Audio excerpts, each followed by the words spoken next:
સુરતના જહાંગીરપુરામાં સાપના દંશથી 3.5 વર્ષની બાળકીનું મોત। સુરતના જહાંગીરપુરા વિસ્તારમાં એક હૃદયદ્રાવક ઘટના સામે આવી છે, જે સાપના દંશથી 3.5 વર્ષની નિર્દોષ બાળકીનું દુઃખદ અવસાન।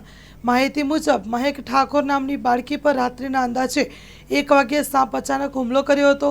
બાળકી પર ઘરની બહાર રમતી હતી ત્યારે આ ઘટના બની। બનાવ બાદ પરિવારજનોમાં અફરાતફરીનો માહોલ સર્જાયો।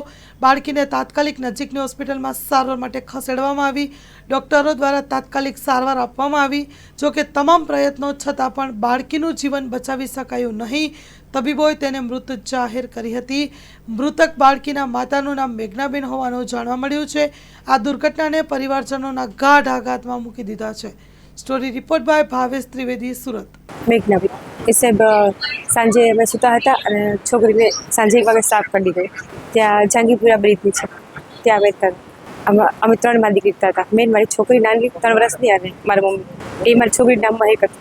નાની છોકરી 3 વર્ષ 3 વર્ષ સાંજે 1 વાગે રાતે અમે સૂતા હતા, અમને કંઈ ખબર જ નહીં પડી।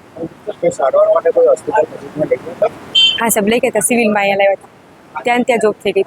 હા સાહેબ અમે રડતા હતા ને, પછી બધા રસ્તાના બધા માણસ આવી ગયા બિચારા, તેમને પછી એમ્બ્યુલન્સને ફોન કરીને બોલાવ્યો અને ત્યાં બી જોયું તો ત્યાં જ ખલાસ થઈ ગઈ હતી।